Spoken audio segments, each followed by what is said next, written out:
Eh bien, bonsoir. Ça résonne un peu, mais écoutez, je suis ravie de vous retrouver donc ce soir pour notre nouvelle série de conférences pour l'année 2025-2026. Bon, vous connaissez le format, vous avez l'habitude pour certains d'être là. Je reconnais très régulièrement les personnes qui assistent et qui sont fidèles. Merci à vous. Donc nous avons ce soir le docteur Arnaud Deluca. C'est bien Arnaud? Oui, j'ai eu un doute. Donc qui va être notre conférencier émérite ce soir pour nous parler du sucre. Mais avant de démarrer la conférence, je vais passer la parole, enfin le micro, à un autre médecin, docteur Pivert, qui va faire une annonce et qui va voilà, vous proposer quelque chose. En tout cas, merci de votre fidélité. Je vous souhaite une très belle conférence. Donc, comme d'habitude, une présentation et puis après un échange entre vous et le médecin. Si vous avez des questions à poser, surtout, n'hésitez pas. Et même vous, messieurs, dames, en langue des signes, vous n'hésitez pas à poser des questions si vous en avez. Hein? Voilà. Bonne soirée.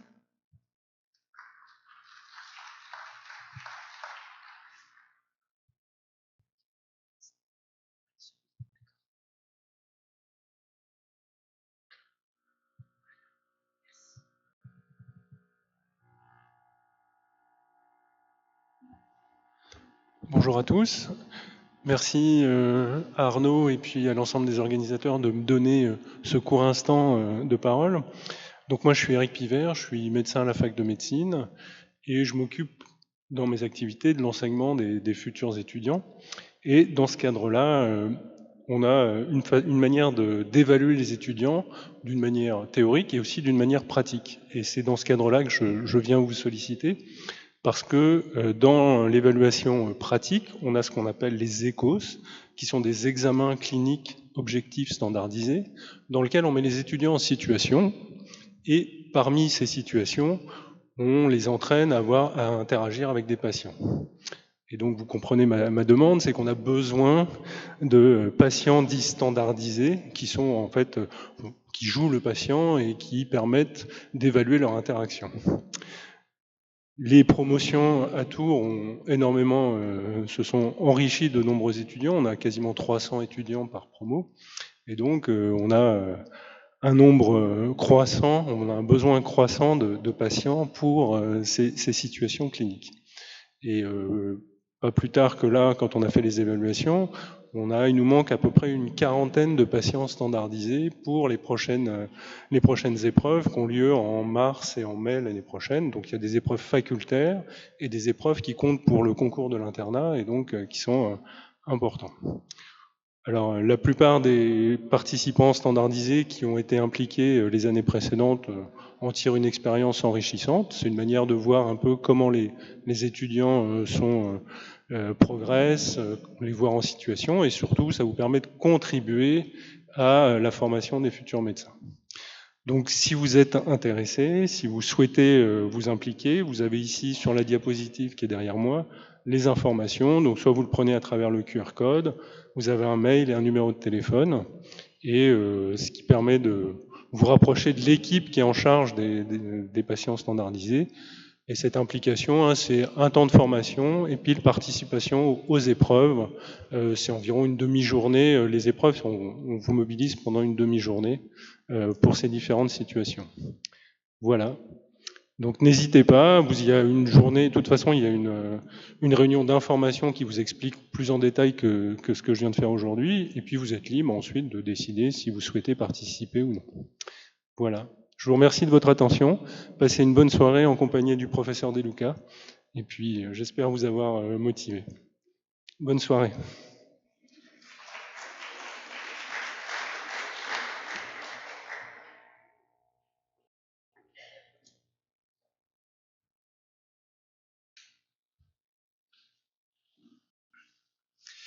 Bonjour à tous.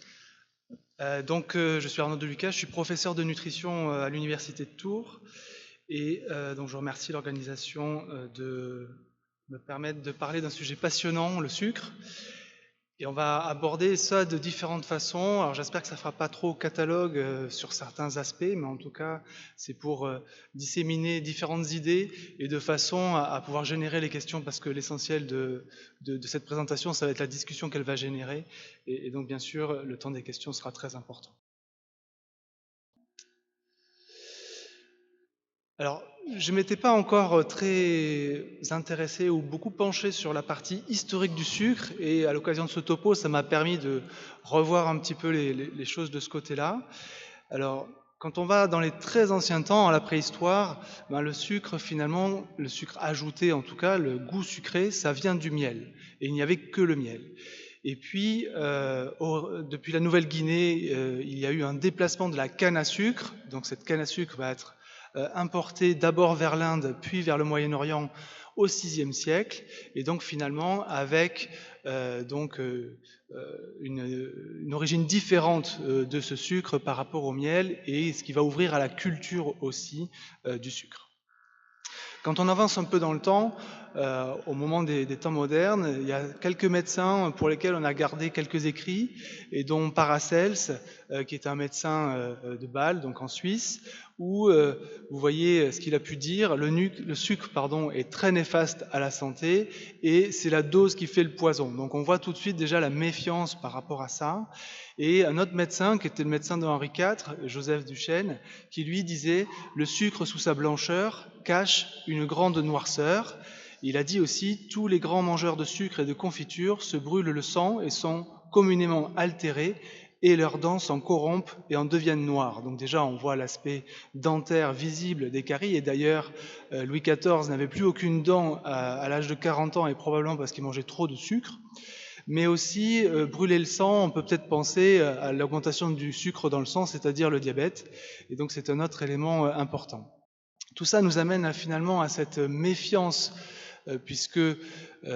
autour du sucre, puisqu'il y a une notion de plaisir à manger du sucre, et que ce plaisir à cette époque-là défie la morale et va à l'encontre de ce qui est attendu sur le plan moral de cette époque.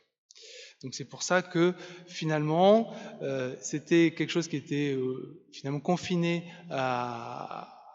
aux riches, et notamment aux nobles, mais pas trop dans la population, et aussi parce que ça coûtait très cher évidemment. Encore un petit peu plus tard, avec le développement du commerce triangulaire et de l'esclavage, il y a eu des exploitations, des plantations de canne à sucre, et notamment dans les Antilles, qui ont permis d'importer plus de sucre et de donner accès à ce sucre à la bourgeoisie, et donc de répandre le plaisir du sucre, et donc cette envie de sucre dans les milieux bourgeois, et ainsi donc en faire un produit de luxe. Et puis, quand on avance encore dans le temps, il y a eu quelque chose d'important au début du XIXe siècle, puisque les Anglais ont fait un blocus sur les bateaux venant des Antilles, et ce qui a forcé de changer de cap vis-à-vis du sucre, et Napoléon a ordonné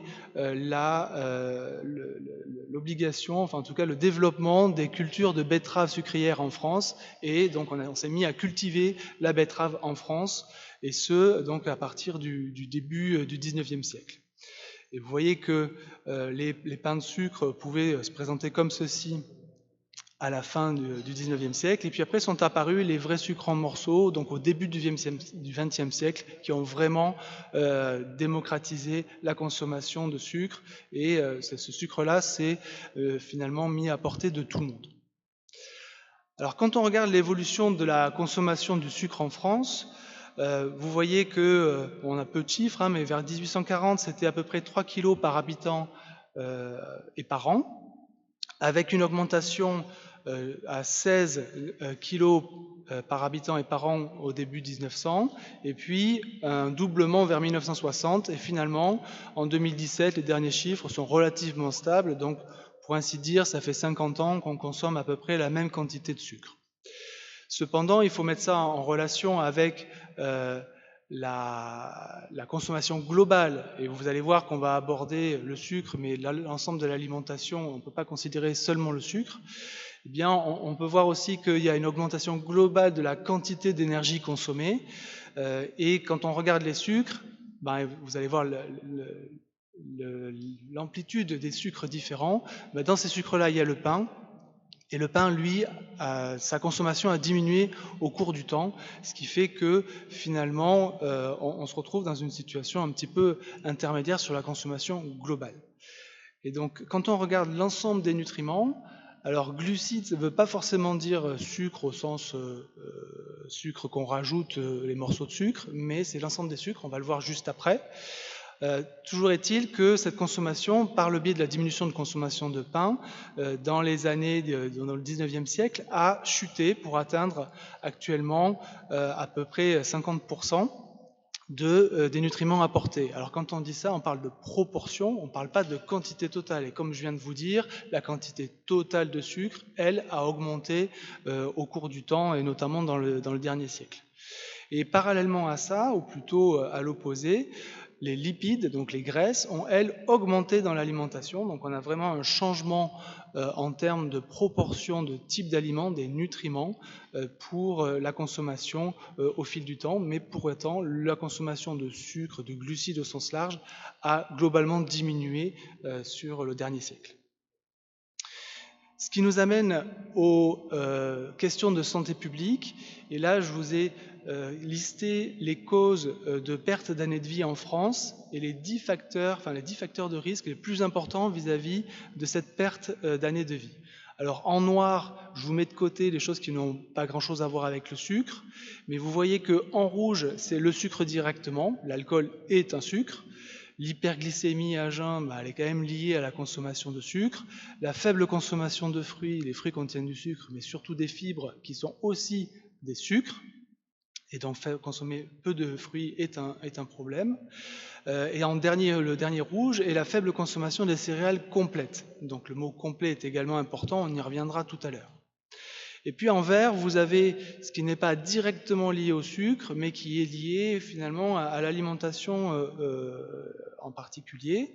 C'est-à-dire que le surpoids et l'obésité sont liés à l'importance de l'alimentation et des habitudes de vie, dont la consommation de sucre, que la faible activité physique est aussi un facteur qui est influencé par ça, puisque les sucres participent à l'utilisation d'énergie pour faire de l'activité. Donc faire de l'activité régule le métabolisme du sucre. Et puis il y a aussi l'insuffisance rénale, alors de façon assez détournée, puisque la première raison d'avoir une insuffisance rénale, c'est d'être diabétique, et donc ça veut dire derrière ça avoir un problème de poids, donc potentiellement un problème de sucre. Donc voilà, on a balayé un petit peu la partie facteurs de risque et problématiques de santé publique. Et donc, on va revenir un petit peu aux fondamentaux sur qu'est-ce qu'un sucre. Je vais aller quand même assez vite sur cette partie-là parce que c'est pas le cœur c'est pas le plus intéressant. Mais il y a les sucres simples, donc glucose, galactose, et puis il y a les sucres complexes, les amidons, ceux qui sont eux dans les féculents, c'est-à-dire la famille des pâtes, des pommes de terre, etc. Donc deux familles différentes et qui vont s'exprimer différemment et qui vont avoir un rôle différent. Alors quels sont les rôles du sucre ? Le rôle principal, le rôle majeur, c'est d'apporter de l'énergie. Il n'y a pas de vitamines spécifiques dans le sucre, il n'y a pas d'éléments indispensables, de micronutriments indispensables. C'est une source d'énergie non négligeable et non incontournable. Donc ce sucre-là, qui est un apport d'énergie, est une source immédiate d'énergie. Elle est directement utilisable, plus facilement que d'utiliser les graisses comme source d'énergie. Et quand on l'utilise, on peut l'utiliser très facilement par ce qu'on appelle le glycogène, qui lui est stocké dans le foie et les muscles. C'est de l'énergie directement mobilisable. Si on a besoin de faire une action tout de suite, c'est ça qu'on va mobiliser. Et par contre, quand on a quelque chose, une activité plus prolongée, c'est là qu'on va plutôt puiser dans les graisses. Mais ces graisses, elles peuvent être issues de l'alimentation, des graisses de l'alimentation, mais aussi des sucres qui vont se transformer en graisse sous forme de triglycérides. Les glycérols, c'est des sucres, les triglycérides deviennent des graisses et sont stockés ainsi dans le tissu adipeux, sous la peau ou dans le ventre. Un autre élément, c'est que le sucre, c'est l'énergie principale du cerveau. Le cerveau utilise principalement le sucre comme source d'énergie, mais il peut utiliser aussi les graisses, on va l'aborder tout à l'heure. Et puis enfin, c'est pas vraiment un rôle, mais j'avais envie de le citer là. Cette notion de plaisir qu'on a abordée tout à l'heure sur la partie historique est un point important et sur lequel on va revenir évidemment parce que manger, ça doit être aussi un plaisir et il ne faut pas le négliger. Alors quand on regarde en quantité d'énergie, eh bien les glucides, les sucres, c'est 4 kilocalories par gramme. Vous voyez que par exemple que les graisses apportent beaucoup plus d'énergie. Les protéines apportent aussi de l'énergie en quantité identique, mais n'ont pas tout à fait le même rôle. Et ensuite, quand on s'intéresse à la palatabilité, c'est-à-dire à l'attirance vers ce goût, eh bien on a une attirance en général moyenne, et finalement les graisses sont censées plus attirer parce que on a encore un métabolisme qui souhaite conserver, stocker au cas où on manquerait d'alimentation de façon à survivre. Quand on parle de sucre, de quel aliment on parle? Alors, dans votre tête, je suis sûr que vous pensez en premier au sucre en morceaux et aux boissons sucrées. C'est pour ça que je l'ai mis aussi en premier. J'ai dit l'alcool aussi tout à l'heure. On va voir à quoi ça correspond. Mais il y a aussi les fruits et les légumes. Il y a les féculents, donc les pâtes, le riz, les pommes de terre, etc. Dans les produits laitiers, il y a aussi du sucre. Alors les fibres ne sont pas vraiment un aliment, mais les fibres sont des sucres. Et puis il y a tous les ajouts différents. On a parlé du miel au tout début, puis il y a d'autres formes de sucre, le sirop d'érable, le sirop d'agave, etc. Donc sous quelle forme on trouve ce sucre dans les aliments? Il y a plein de sortes de sucres différents qui sont pour la plupart tout à fait bien métabolisés par le corps, à part peut-être le lactose, parce que la moitié de la population française n'a pas l'enzyme qui permet de digérer correctement le lactose, mais sinon on est capable d'assimiler l'ensemble de ces sucres simples, donc le glucose, le fructose, le saccharose, et puis les amidons qui sont contenus dans les féculents et qui, eux, n'ont pas de pouvoir sucrant. On va reparler de ce pouvoir sucrant, c'est-à-dire ce qui donne le goût sucré aux aliments. Et puis après, vous avez une autre famille qui sont les édulcorants, qui ne sont pas des sucres, mais qui donnent justement ce pouvoir sucrant, soit de façon sur des molécules naturelles comme le stevia, la curculine, le xylitol, soit artificielles, fabriquées, comme l'aspartame, les polyols, le sucralose. Donc ça, on va en reparler aussi tout à l'heure quand on va parler d'alimentation transformée. Au niveau des céréales, on a différents types de céréales, mais on a surtout qu'est-ce qu'on en fait, comment on la prépare. Soit on la laisse entière, ce qu'on appelle les céréales complètes, et là on va avoir le grain entier, on va avoir ce qui est un peu à part du sucre évidemment, mais des graisses polyinsaturées, donc qui vont être préférables pour la santé. Il va y avoir aussi des fibres en plus, mais l'inconvénient c'est que on ne peut pas faire des produits de boulangerie moelleux, que la texture est un peu plus dense, donc pas forcément plus simple, enfin moins simple à manger. Et les avantages, on a dit plus de fibres, il y a aussi plus de vitamine B dans l'aliment complet. Et un autre inconvénient, c'est qu'on ne peut pas le garder très longtemps. Et de l'autre côté, on a les céréales raffinées, donc pas forcément produites de façon industrielle, mais en tout cas travaillées, qui vont finalement être des céréales dont on aura enlevé l'enveloppe extérieure. Et ça va amener une farine plus facile à travailler, avec une texture plus fine, mais par contre, on va perdre certains éléments, donc ces fibres et ces vitamines B qui sont contenues dans la pellicule. Et l'avantage, c'est qu'on va pouvoir garder plus longtemps les aliments préparés comme cela. On change de famille pour parler maintenant des produits laitiers, pour attirer votre attention sur la différence qu'il peut y avoir entre différents produits laitiers, et notamment le yaourt simple qui va pour 100 grammes contenir l'équivalent d'un sucre et demi, comparé au dessert lacté, donc là c'est par exemple une crème aux œufs, mais on pourrait mettre la crème dessert, etc., qui eux vont contenir beaucoup de sucre, beaucoup plus de sucre, 5, donc 3 fois plus. Et pour autant, le goût sucré dans la bouche ne sera pas forcément beaucoup plus marqué, il le sera quand même, mais on n'aura pas forcément l'impression d'avoir pris autant de sucre. Donc c'est ce qu'on appelle les sucres cachés. Un petit mot sur les fibres aussi. Les fibres donc, sont des sucres, mais qui ne sont pas absorbés. Mais elles ont un vrai rôle dans l'alimentation, puisque d'une part, elles vont jouer sur la satiété. Parce qu'il faut savoir que quand on mange, la satiété viendra plus du volume et du poids de ce qu'on aura mangé que de la quantité de calories. Or, les fibres, comme elles ne sont pas absorbées, vont faire du volume, vont permettre de caler par rapport au repas, et pour autant vont limiter la prise de calories qu'on pourra avoir si on a consommé un repas pauvre en fibres. Une autre de ses propriétés, c'est la régulation du transit. Quand on mange suffisamment de fibres, eh bien, on a un transit plus régulé, on est moins constipé, et c'est aussi d'ailleurs une protection vis-à-vis du cancer du côlon. On va aborder maintenant les sucres ajoutés, pour juste les qualifier dans un premier temps, en disant que finalement il y a aussi, comme dans les céréales, les sucres non raffinés et raffinés, que le sucre qu'on consomme dans la majorité des cas, c'est le sucre blanc de betterave, mais il peut y avoir du sucre non raffiné roux, et donc c'est le sucre de canne, historique, et vous pouvez avoir aussi du sucre de canne raffiné qui lui sera blanc. Donc on a dit tout à l'heure, on peut faire l'analogie en termes de raffiné complet, on peut trouver les mêmes avantages à garder le sucre complet plutôt que raffiné. Et puis voilà enfin aussi les boissons sucrées, qui sont elles très riches en sucre. Vous voyez ici la pyramide d'une bouteille de soda de 1 litre, 25 morceaux de sucre, ce qui est très conséquent. Donc évidemment, on peut imaginer l'augmentation des calories que ça peut représenter, et finalement, quel que soit le type de sucre.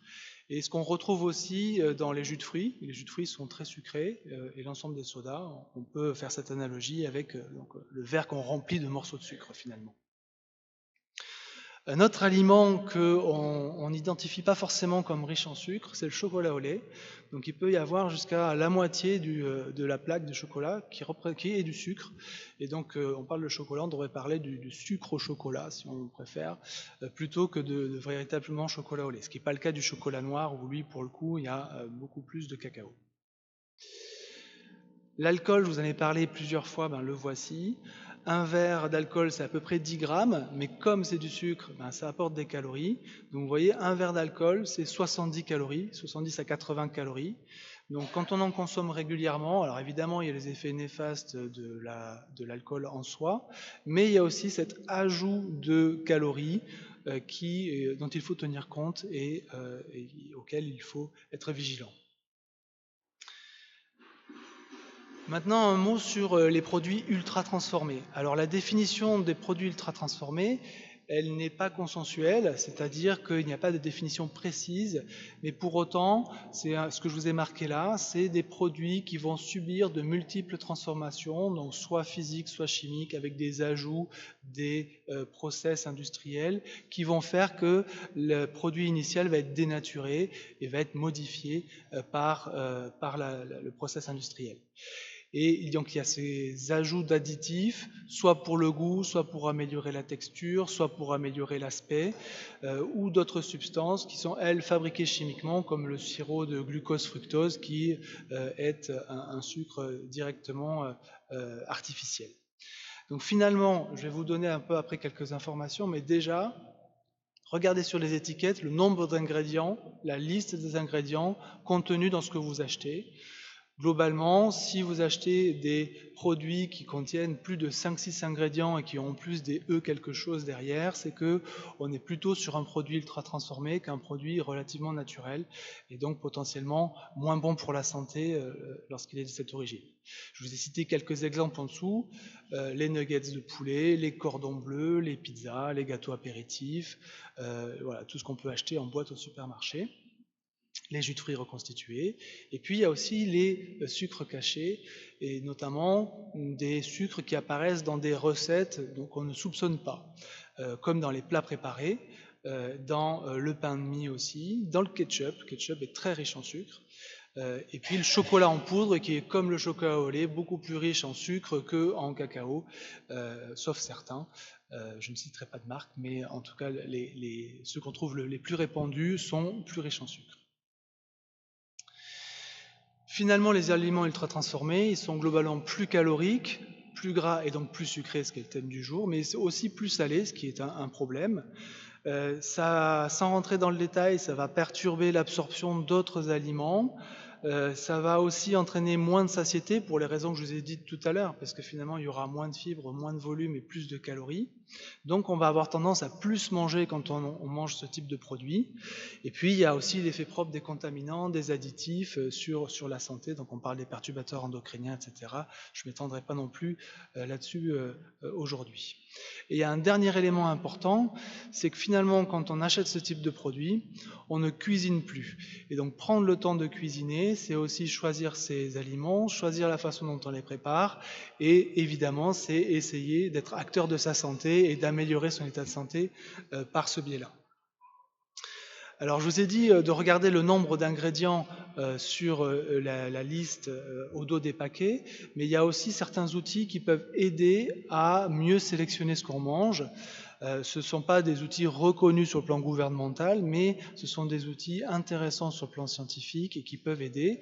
Donc les plus connus sont ceux que j'ai cités là, c'est-à-dire la classification NOVA d'Open Food Facts. Donc ça, c'est une application qu'on peut télécharger sur son téléphone. Et puis vous avez une classification un peu plus complexe qui est la classification SIGA, et qui donne aussi des informations intéressantes du degré de transformation de l'alimentation qui est consommée, enfin, de ce que vous pouvez voir comme aliment, notamment au supermarché. Et puis un autre beaucoup plus célèbre sans doute et que vous connaissez sans doute tous, c'est le Nutri-Score qui à la fois combine la composition des aliments, donc la richesse en sucre, la richesse en matières grasses, et puis ce degré de transformation a été ajouté plus récemment dans la pondération du Nutri-Score. Vous savez que plus on va vers A, plus l'aliment est finalement faible dans dans les nutriments difficiles qui ne sont pas de bonne qualité pour la santé, et plus certains contiennent des aliments bons pour la santé, et plus on va vers E, plus c'est les aliments qui vont être plus gras, plus sucrés, plus salés.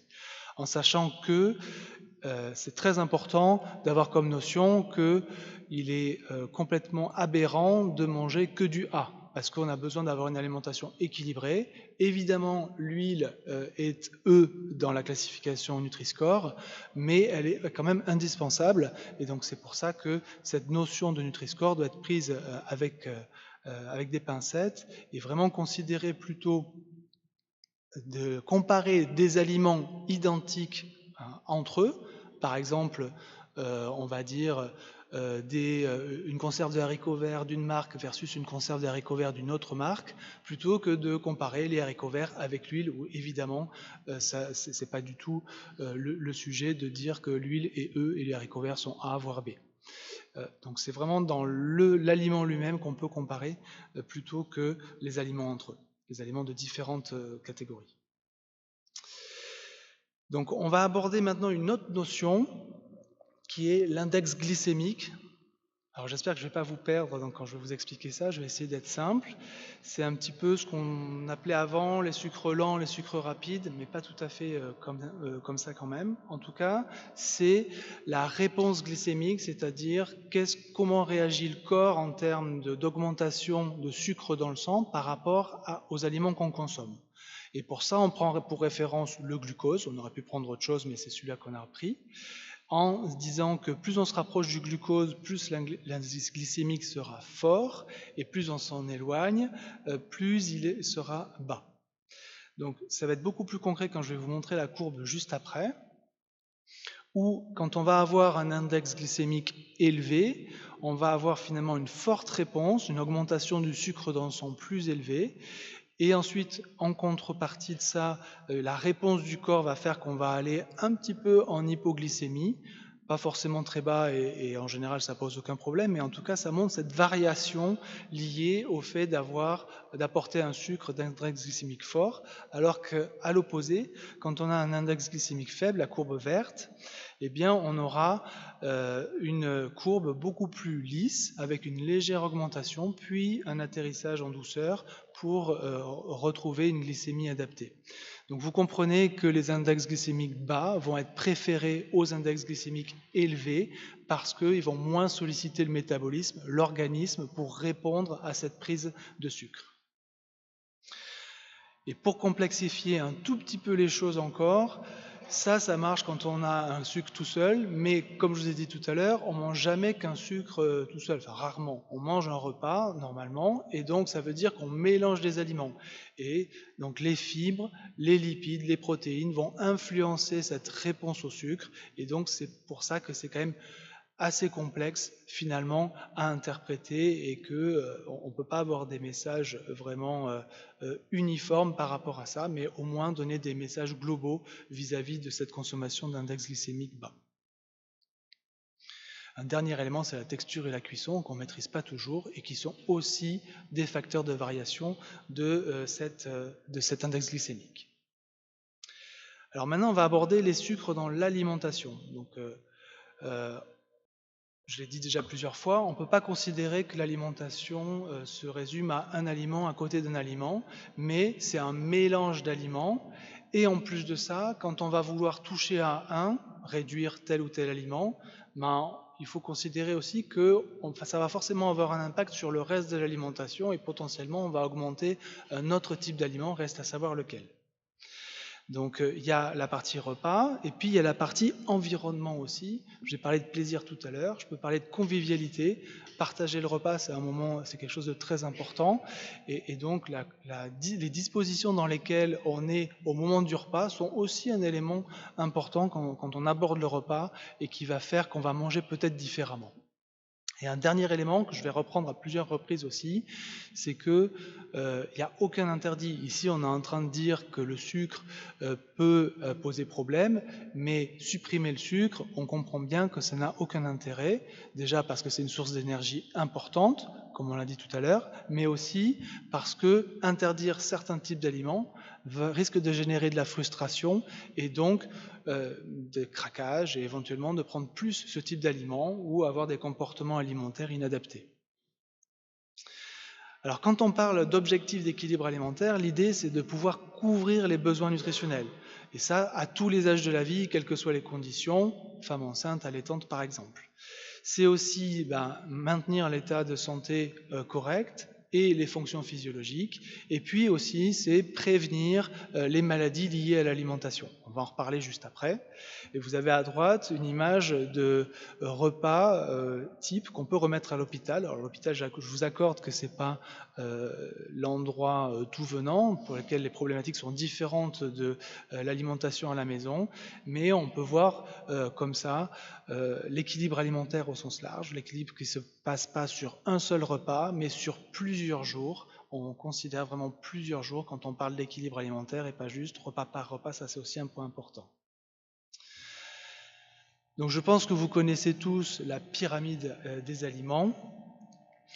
Pour ne pas rentrer dans le détail, vous avez différents types d'aliments, ceux qu'on doit consommer le plus et ceux qu'on doit consommer le moins. Bien sûr, les sucres non indispensables sont en haut de la pyramide. Et vous voyez qu'il n'y a pas écrit interdit, il y a écrit en petite quantité. Et puis vous avez aussi les produits laitiers qui contiennent du sucre, les féculents, les fruits et légumes qui sont là. Donc les sucres sont finalement un peu partout, comme on l'a dit tout à l'heure. Toujours dans les conseils alimentaires, dans la répartition des apports en énergie, ce qui est recommandé, c'est d'avoir 40 à 55% d'apport en glucides, d'avoir une 35-40% d'apport en lipides et puis 10 à 20% de protéines. Et ce qui est intéressant de regarder, c'est que dans une étude épidémiologique en 2014-2015, finalement, dans la répartition, on n'est pas trop mal, on colle assez bien aux recommandations, si ce n'est que probablement les apports énergétiques sont un peu trop élevés, puisque à plus de 2000 calories, on est certainement, pour une certaine partie de la population, au-delà des besoins nécessaires. Toujours dans l'équilibre alimentaire, la répartition. Donc je vous ai mis ici quelque chose qui prend référence les portions à partir de la main, donc soit la grosseur du poing, soit la surface de la main, soit la surface de la paume, et en fonction du type d'aliment, on va avoir une quantité qui sera adaptée à chaque personne. Alors c'est pas une recette absolue et chacun est différent, mais ça donne quand même des notions de quantité et d'alimentation. Et là encore, il n'est pas question d'interdire. Et vous voyez que tout ce qui est en vert, j'ai mis en vert tout ce qui peut contenir du sucre, Et là, on le retrouve finalement, encore une fois, un peu partout. Une fois qu'on a parlé de ce qu'il y a dans l'assiette, il faut qu'on parle aussi des comportements alimentaires. J'en ai un peu parlé tout à l'heure, mais il faut identifier certains aspects du comportement alimentaire, du mode de vie qui va participer à un déséquilibre alimentaire. Le premier, c'est les grignotages, parce que ces grignotages, qui sont des petites quantités plaisir, par exemple le carré de chocolat le soir devant la télé, eh bien ceux-là, ils vont toujours être en trop, en plus, et ça va être souvent des aliments sucrés finalement. Donc c'est quelque chose qu'il va falloir pas forcément éliminer, parce que là aussi la notion de plaisir est importante, mais quand ça risque de générer certains problèmes, et notamment des problèmes de poids, là il va falloir s'intéresser à comment ça se passe et comment arriver à gérer ça. Et puis après, il y a d'autres catégories qu'on appelle les troubles du comportement alimentaire, qui sont les compulsions alimentaires, cette envie irrépressible de prendre un aliment. Donc là, on n'est plus tout à fait dans le petit carré de chocolat qui fait plaisir, on reste dans des quantités pas très importantes, mais par contre, on a ça dans la tête jusqu'à ce qu'on l'ait mangé. Et donc là, c'est de l'ordre de la maladie, et donc il faut consulter pour ça un nutritionniste, un psychologue, de façon à arriver à mieux gérer ces aspects compliqués vis-à-vis de l'alimentation. Et puis il y a l'espèce de cran au-dessus qui s'appelle l'hyperphagie boulimique, le binge eating disorder en anglais, qui comprend cette envie irrépressible qu'on appelle le craving en anglais, mais avec cette notion de perte de contrôle, donc des quantités considérables, au-delà de la quantité d'un repas et consommées rapidement, et qui vont aussi souvent se porter sur les aliments sucrés, et pour lequel on va avoir une attitude différente de ce que je viens de vous expliquer par rapport à l'équilibre alimentaire. Et puis il y a une notion assez récente et qui est encore débattue et qui est beaucoup travaillée par le professeur Paul Bruno, qui est psychiatre addictologue ici au CHU, qui est celle de l'addiction au sucre. Alors quand on parle d'addiction, ça veut dire qu'on est dépendant d'une substance et qu'on ne peut pas s'en passer et qu'on ne pense qu'à ça jusqu'à assouvir et jusqu'à ne penser plus qu'à ça et ne rien faire d'autre. Donc il y a certains éléments vis-à-vis du sucre qui collent avec cet aspect d'addiction et pour lequel, pour le coup, on est difficilement efficace parce que on ne peut pas se passer de manger. Et donc manger, c'est quelque chose qui va être indispensable, alors qu'une substance comme une drogue ne va pas être indispensable à la vie. Donc cette addiction au sucre est quelque chose qui est travaillé en ce moment et qui est quelque chose de très intéressant. Donc maintenant, on va aborder le plus et le moins, c'est-à-dire si on mange trop de sucre, qu'est-ce qui se passe? Alors je l'ai un peu dit tout à l'heure, finalement, on va déséquilibrer la balance énergétique. Donc la balance énergétique, derrière moi, vous voyez une espèce de balance d'épicier à l'ancienne, où d'un côté, on a ce qui est apporté, l'alimentation, donc les glucides, les sucres, les lipides et les protéines, et de l'autre côté, ce qui est dépensé. Donc le métabolisme, autrement dit, ce qu'on dépense sans rien faire, parce que le cœur bat, parce que le cerveau fonctionne, les organes fonctionnent, et puis une part variable qui est celle de l'activité physique. Donc quand on a des dépenses qui sont en accord avec ce qu'on apporte, eh bien on est à l'équilibre en termes de poids. Par contre, quand on va être en excédent, on va stocker sous forme de graisse cet excédent d'énergie et possiblement l'excédent de sucre va être stocké sous forme de graisse. Et donc c'est là que va se développer le surpoids et l'obésité. Cette obésité qui est un vrai problème dans le monde quasiment entier, mais beaucoup en France. Donc maintenant, on sait qu'un Français sur deux adultes est soit en surpoids, soit en obésité, donc c'est considérable avec tous les problèmes de santé que ça engendre et qu'on ne va pas détailler aujourd'hui, à moins que vous vouliez tout à l'heure lors des questions. Et quand on considère uniquement l'obésité, on a environ 18% de la population française qui est en situation d'obésité. Si vous regardez la courbe rouge ici, obésité, qui a plus que doublé en 30 ans. Donc c'est un vrai problème, avec une augmentation qui peut-être a l'air de stagner un peu, mais quand même, cette augmentation se poursuit. Et puis, quand on regarde plus précisément le centre Val-de-Loire, on peut voir que dans la dernière étude de 2024, on est la 3e zone en France la plus touchée par l'obésité, derrière les DOM-TOM et derrière le Nord. Donc c'est un vrai problème de santé publique pour lequel on essaie bien sûr d'avoir à la fois des messages de prévention, c'est un peu ce que je suis en train de vous dire ce soir, mais aussi bien sûr dans les structures de soins, dans la prise en charge de ces personnes qui sont malades. Le deuxième élément de l'excès de sucre, c'est le lien qu'on peut faire avec le diabète. Alors, quand on regarde la prévalence du diabète, enfin l'incidence plus exactement, c'est-à-dire le nombre de nouvelles personnes atteintes de diabète, vous avez ici à droite l'évolution dans le temps. En vert, c'est les personnes de moins de 45 ans. Ça augmente un tout petit peu, mais pas tant que ça. En noir, les personnes de plus de 75 ans, ça augmente quand même, mais la population la plus touchée, c'est les 45-75 ans, où là, on peut voir que ça a plus que doublé dans les 30 ans qui sont écoulés. Alors ça s'arrête en 2015, mais ça continue là, ça a l'air de se stabiliser un peu, ça augmente quand même un petit peu plus encore. Donc ça veut dire que on a vraiment une explosion des personnes qui souffrent de diabète en France. Et pourquoi on a cette explosion? Eh bien, il faut la mettre en parallèle avec l'augmentation de l'obésité, parce que le diabète est une complication de l'obésité, donc de l'augmentation des quantités alimentaires qu'on peut consommer. Et pas spécifiquement sur la prise de sucre, même s'il y a peut-être des doutes sur la consommation excessive de jus de fruits et de soda et le développement d'un diabète. Mais ce qu'il faut retenir, c'est que c'est vraiment en lien avec l'obésité que l'augmentation du diabète s'effectue. Une autre maladie qui est liée à l'excès de sucre, c'est les problèmes de foie. Alors, peut-être que vous n'avez pas entendu parler encore beaucoup, mais pour essayer de marquer les esprits, aux États-Unis, c'est devenu la première raison de transplanter un foie, donc de faire une greffe de foie. En France, c'est encore l'alcool, on est un pays où on boit encore trop d'alcool, mais c'est la deuxième cause donc d'avoir ces problèmes de foie liés à l'obésité, liés à l'excès de sucre plus spécifiquement pour atteindre le foie, mais l'obésité au sens large quand même, et on recentre sur l'excès de calories total, et pas seulement de l'augmentation du sucre, avec un problème avec l'insuline, un problème avec les graisses, un problème avec l'intestin, et tout ça va faire qu'il va y avoir de la graisse qui va s'accumuler dans le foie, et ça va dégénérer, et ça peut donner donc des cirrhoses, et donc amener jusqu'à faire une greffe de foie.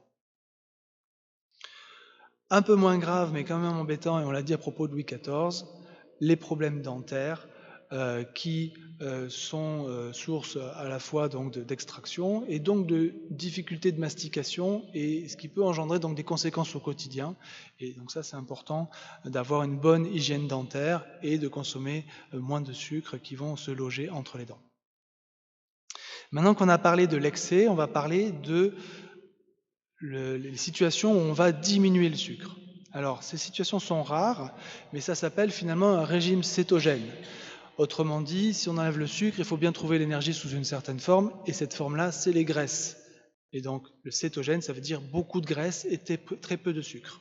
Donc, on peut conserver les protéines, mais cette source d'énergie sous forme de graisse force le corps à s'adapter au jeûne, parce que c'est un jeûne que de ne pas manger de sucre, et le cerveau va aussi s'adapter et va trouver le moyen de consommer cet autre type d'énergie.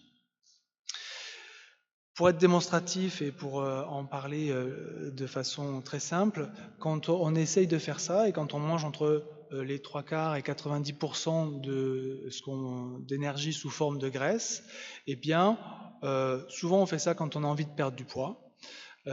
Et on va perdre du poids effectivement, mais pas forcément plus que si on fait une alimentation dans laquelle on va réguler les graisses et donc les sucres, et en tout cas baisser le niveau d'énergie.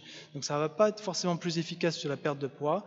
Par contre, on risque de perdre plus de muscles quand on fait ça, et évidemment quand on a un problème d'excès de poids et qu'on veut en perdre, c'est la graisse qu'il faut perdre et pas le muscle qui lui apporte la fonction au corps. Donc c'est quelque chose qu'il faut éviter quand on veut perdre du poids. Les risques, c'est quand même d'avoir un problème de sucre et des hypoglycémies et des malaises, c'est d'avoir un déséquilibre alimentaire, et quand on apporte énormément de graisse, ça veut dire qu'on se prive d'aliments qui amènent des nutriments essentiels, des vitamines qui vont apporter, qui sont indispensables à la vie. On peut avoir des problèmes de tension, des troubles digestifs, donc je vous le déconseille fortement. Ce qui nous amène à la dernière partie et aux recommandations qu'on peut faire vis-à-vis de la consommation de sucre.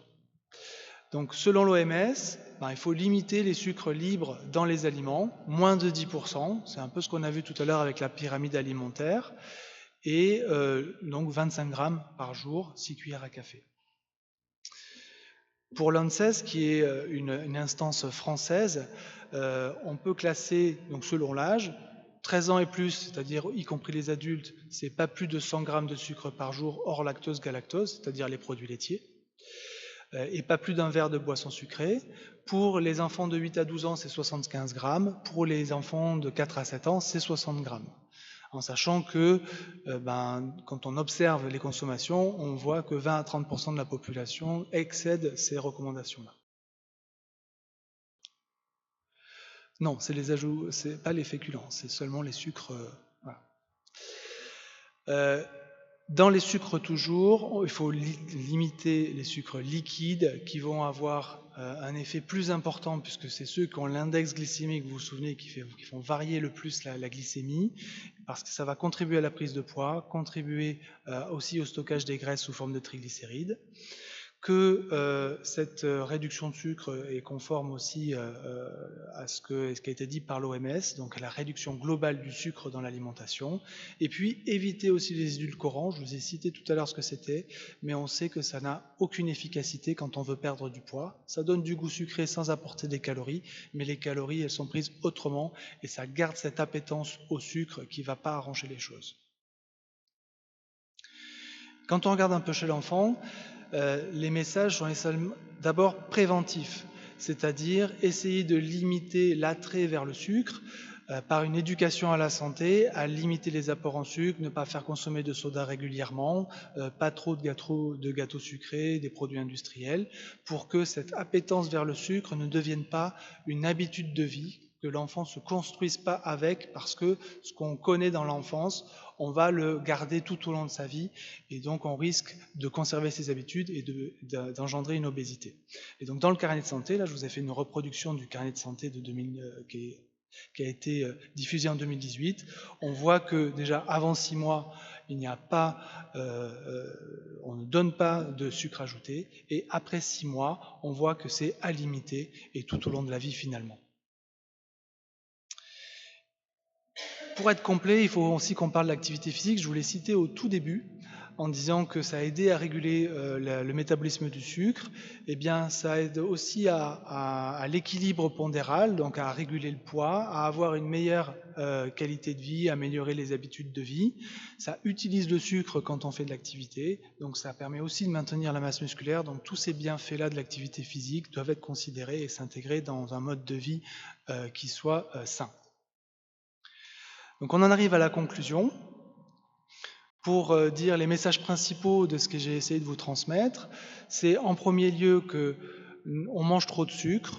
Donc l'idée c'est de pouvoir réduire les apports en sucre, pour autant garder les apports en féculents, en glucides, comme on a dit tout à l'heure dans l'équilibre alimentaire, en tout cas les sucres d'ajout. Faire la chasse aux sucres cachés, à l'alimentation industrielle et les produits ultra transformés, aux boissons sucrées aussi. On va essayer de préférer les index glycémiques bas qui vont moins solliciter l'organisme par rapport à l'assimilation des sucres. Il n'y a aucun intérêt à utiliser des édulcorants. Et puis il y a toute cette démarche autour d'éducation à la santé, d'équilibre alimentaire au sens large et qui va au-delà de simplement faire attention au sucre. Je vous redis la notion d'absence d'interdit de façon à limiter la frustration, et puis toujours ce plaisir de manger, cette convivialité du repas qu'on connaît bien en France et qu'il faut absolument conserver. Et ça fait le lien avec la dernière diapo où je vous encourage à aller voir la Villa Rabelais, donc la Cité internationale de la gastronomie, là où est situé l'Institut européen d'histoire et culture de l'alimentation, dans laquelle vous avez une bibliothèque gourmande accessible à tout le public, donc aux heures d'ouverture évidemment, et avec beaucoup d'ouvrages très intéressants que vous pouvez consulter là-bas. Je vous remercie.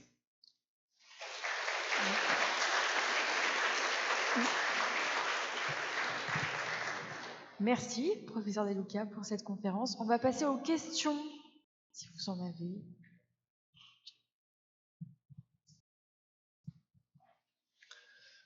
Je vais lancer le débat. Bonsoir. Moi, je voudrais savoir si l'excès de fructose a le même impact sur la chaîne pancréas, insuline, stockage dans la graisse que le glucose, puisqu'on vend des confitures riches en fructose, parce que, etc. Est-ce que c'est exactement le même phénomène? Auquel cas, est-ce que ça a un intérêt ou pas?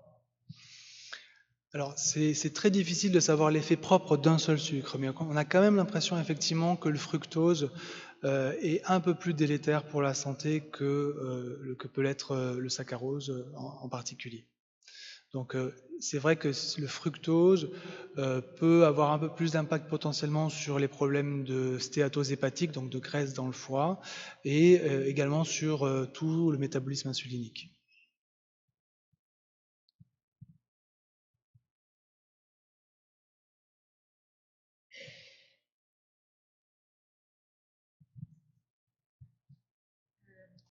Est-ce que tous les sucres sont égaux par rapport aux addictions qu'on peut avoir au sucre? Est-ce qu'on a des connaissances là-dessus? En fait, probablement que, alors l'addiction, encore une fois, ça reste un peu débattu, ce concept-là, mais probablement que c'est plus le goût sucré, donc qui va quand même être dépendant du type de sucre, qui va générer cette tendance à aller vers le sucre et à ne pas pouvoir s'en passer, plutôt qu'une molécule en elle-même, parce qu'il n'y a pas de stimulation d'un récepteur précis par tel ou tel type de sucre, mais plutôt le goût sucré va engendrer des mécanismes cérébraux qui vont participer à quelque chose qui est proche de la dépendance.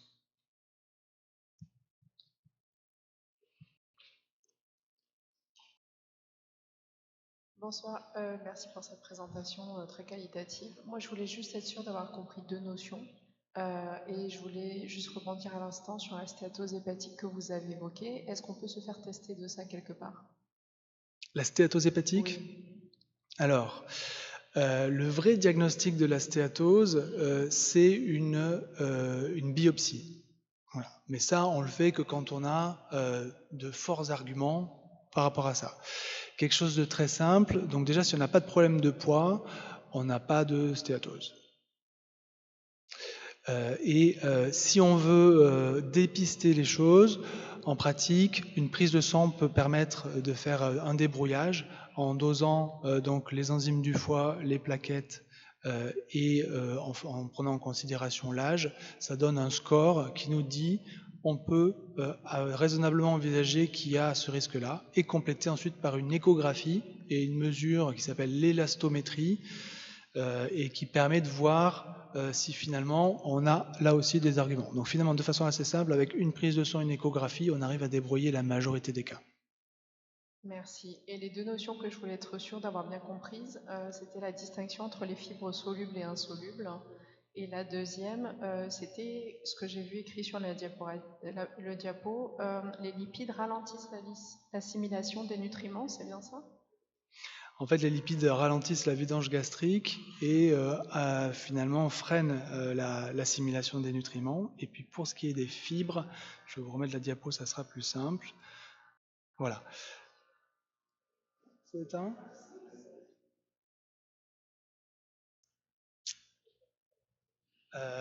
Donc les fibres insolubles, c'est celles qui vont avoir un effet sur plus le transit, donc le fait que l'eau reste dans le côlon et permette d'avoir des sels hydratés. Donc voilà. Et les fibres solubles.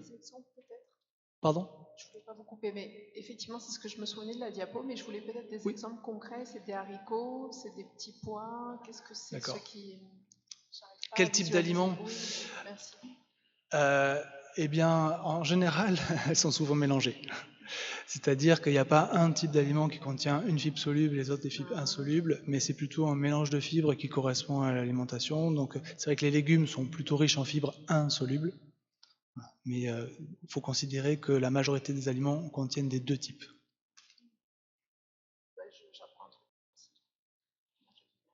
Et pardon, je ne vais pas monopoliser plus que ça. Le sucre roux, il a une vraie plus-value nature par rapport à raffiné, plutôt que le sucre blanc raffiné, où c'est vraiment des dixièmes d'infinitésimale quantité, où il y a une vraie plus-value du coup à consommer le sucre roux. Le sucre blanc peut être non raffiné, parce que le sucre de betterave, il n'est pas raffiné. Voilà. Mais le sucre roux, le sucre non raffiné, contient un peu plus que le sucre tout seul. On ne peut pas dire que la plus-value soit vraiment majeure, mais on peut se dire que ça apporte quelques nutriments complémentaires, dont je ne pourrais pas vous citer exactement là la teneur, mais en tout cas peut-être qu'il est mieux pour l'assimilation aussi de consommer des sucres non raffinés.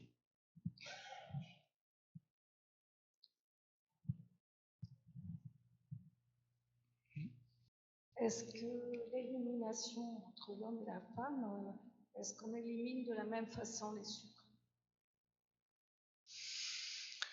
C'est une question difficile.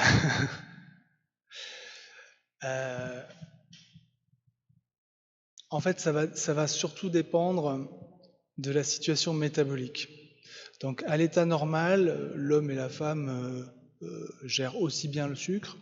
Par contre, les hommes vont avoir plus tendance, quand ils vont prendre du sucre en excès, à faire ce qu'on appelle un syndrome métabolique, c'est-à-dire mettre la graisse dans le ventre, qui va créer de l'inflammation, et ça va être le lit de la problématique du diabète, donc la difficulté à gérer le sucre.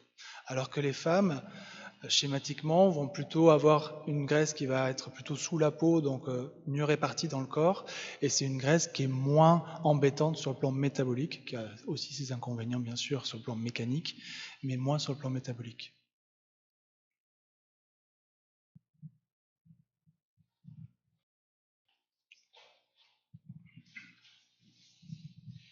Est-ce que le citron et le vinaigre de cidre ont vraiment un impact sur l'absorption des sucres? Je ne vais pas être capable de répondre à la question.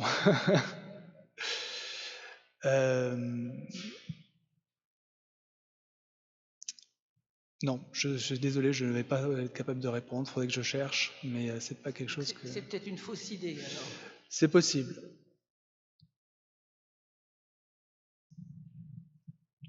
Il peut y avoir du marketing derrière, oui, c'est vrai qu'il faut se méfier des messages des industriels.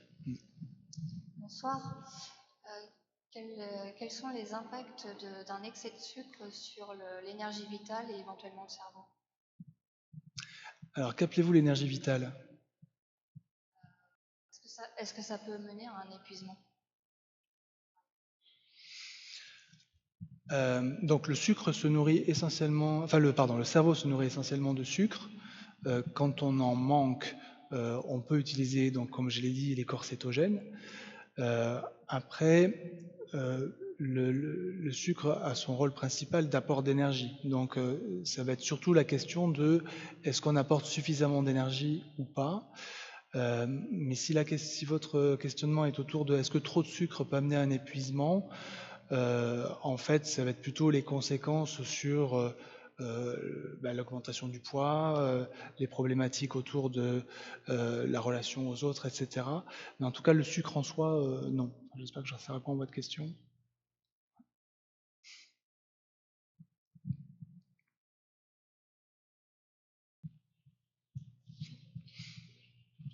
Alors moi j'ai une question qui concerne les enfants. J'ai l'impression que les enfants qui aiment beaucoup les bonbons et les sucreries en mangent volontiers, mais j'ai ce ressenti que ça peut les énerver aussi quand ils mangent trop de bonbons. Et comme vous disiez que c'est un apport d'énergie, est-ce que du coup c'est avéré, ou alors parce qu'ils sont jeunes, qu'ils sont pleins de vie et puis que bon voilà, qu'ils s'amusent bien ensemble, mais voilà, est-ce que c'est une imagination ou est-ce qu'on peut faire le lien entre ça? Il n'y aura pas vraiment de lien entre la prise de sucre et l'état d'excitation, d'éveil, de surstimulation. C'est pas quelque chose qui est rapporté. Après, c'est peut-être les conditions de prise des bonbons dans le contexte familial ou extra-familial qui fait. Mais en tout cas, non, pas de lien direct entre les bonbons et l'excitation.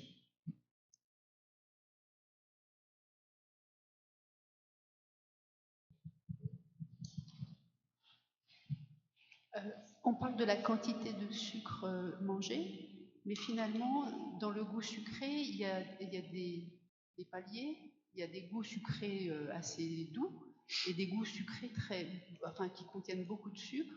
Et quelle est la différence sur ce que ça fait quoi, entre manger quelque chose qui est, je sais pas, un fruit, une fraise, et Mais en quantité, on va dire des fraises et puis un morceau de sucre qui est vraiment pur sucre, quoi.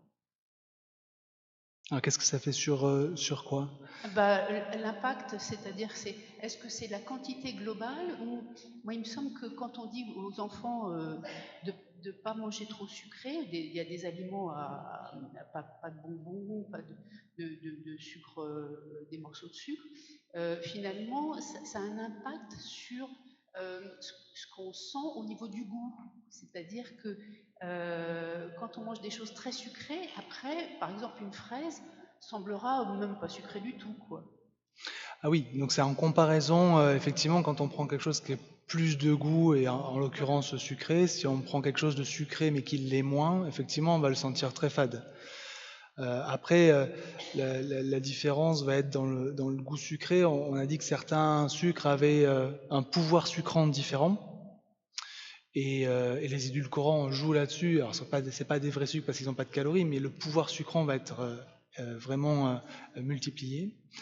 Et après, par contre, il faut prendre, quand on prend le morceau de sucre tout seul versus la fraise. La fraise, il y a le sucre, mais il y a aussi l'ensemble du fruit.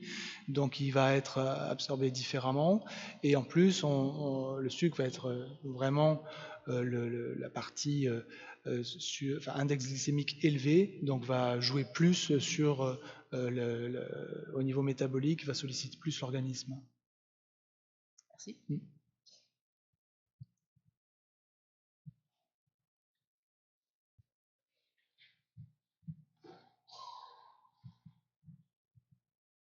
Bonsoir. Alors moi, je voudrais savoir si vous connaissez Jessie N. Chopé, qui s'appelle aussi Glucose Goddess sur les réseaux sociaux et qui a publié un livre sur le glucose. Et je voulais avoir votre avis justement sur son livre et sur tous les conseils qu'elle donne dans ce livre, parce que je connais plein de gens autour de moi qui sont atteints de diabète et qui suivent à la lettre tous ces conseils, et qui ont vu certains des améliorations, d'autres non. Et du coup, je voulais savoir, vous, en tant que professionnel de santé, si voilà, tous les conseils qui sont donnés sont bons à prendre ou à prendre avec des pincettes. Donc j'ai pas lu le livre en entier, mais j'ai vu effectivement les messages principaux qui étaient diffusés par cette personne, qu'on peut considérer comme influenceuse. Ce sont pas des messages de santé publique qu'on peut diffuser, je pense. Déjà, c'est très dogmatique. Donc aussi cette personne, si je me souviens bien, n'est pas du tout un personnel de santé, mais quelqu'un qui a fait un peu de recherche en nutrition. Et pas beaucoup. Et donc, je pense qu'il faut plutôt se méfier de ce genre de discours, ce genre de personnes, où derrière il y a du marketing, c'est-à-dire vouloir vendre des livres, plutôt que de donner des vrais messages de santé. Donc il faut se méfier, et je ne dis pas que tout est à jeter dans ce qu'il racontait, mais en tout cas, il y a un certain nombre de choses qui sont trop directives et qui ne peuvent pas s'appliquer à tout le monde, et certaines choses qu'il ne faut pas faire tout simplement. Donc plutôt être pondéré dans les conseils qui peuvent être entendus par rapport à ça.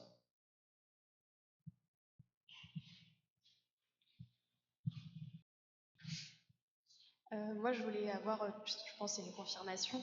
Du coup, tout ce qui est aliments 0% de sucre et choses comme ça, j'imagine que c'est des édulcorants qui remplacent. Tout à fait. Et donc, du coup, c'est de l'arnaque. C'est que de la vue et du marketing. Même si c'est 0% de sucre, au final, les édulcorants ont le même effet. Donc, Alors, les édulcorants n'apportent pas d'énergie. Encore pire, du coup. Donc, finalement, on a le goût sucré. C'est vrai qu'il y a moins de calories, mais en fait, on va consommer plus d'autres choses, et c'est la raison pour laquelle manger du 0%, sous quelque forme que ce soit, n'a aucun impact sur la perte de poids. Donc quand on veut perdre du poids, manger des trucs allégés, ça sert à rien. Ok, merci. Et juste une autre question. Quand vous disiez que justement sur la perte de poids et concernant le vouloir arrêter le sucre, c'était plutôt une perte de muscle. C'est justement lié à l'énergie, c'est que du coup on a moins d'énergie, donc du coup les muscles ont moins d'énergie pour... Enfin, je vois pas le lien en fait entre le fait que ça fasse une perte de muscle. C'est que même si la perte de poids est équivalente, souvent la perte de poids est plus rapide. Et plus on perd du poids rapidement, plus on perd de muscle. Sans compter que certains régimes, alors j'utilise le mot régime à dessein, alors que quand on prend en charge des personnes qui ont un problème d'obésité, on n'utilise jamais ce mot-là, mais plutôt rééquilibrage alimentaire. Parce que quand les personnes font ces régimes cétogènes, elles risquent aussi, si c'est mal conduit, de ne pas avoir suffisamment d'apport en protéines tout court. Et donc c'est pour ça que, pour ces deux raisons-là, la perte de poids qui va être trop rapide et le potentiel manque en protéines, c'est un risque supplémentaire de perdre de la masse musculaire quand on fait ce type de régime. Merci.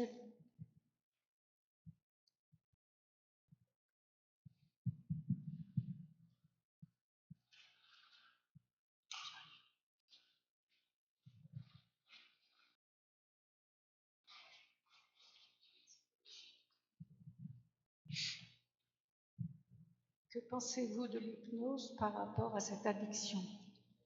De l'hypnose? Alors l'hypnose peut pas être considérée comme le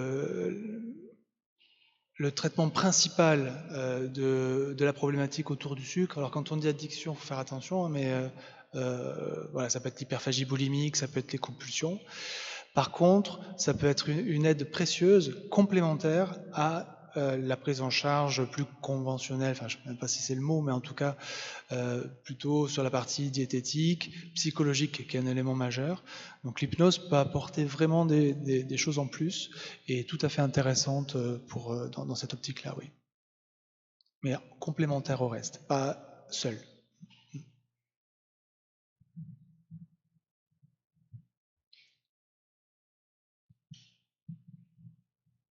Question au fond.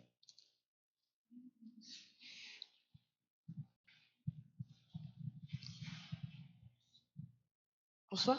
J'avais une question dans une optique de rééquilibrage alimentaire. Est-ce qu'il y a une forme de sucre à privilégier? Vous en avez mis plusieurs en avant tout à l'heure entre le glucose, le fructose. Est-ce qu'il y en a une à privilégier ou pas forcément? Les féculents. Les féculents, les amidons sont quelque chose à privilégier. Après, dans les types de sucres simples, rapides, non, pas forcément, sinon l'idée générale de les limiter. Mais les féculents font pleinement partie de l'alimentation équilibrée et ne doivent pas du tout être enlevés, en tout cas quand on veut perdre du poids.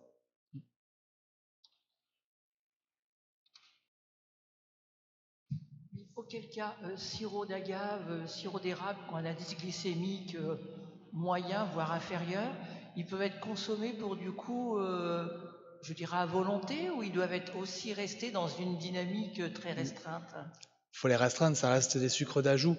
Donc même si potentiellement leur profil est plus intéressant que le morceau de sucre, ça reste des sucres et c'est quelque chose qu'il faut limiter.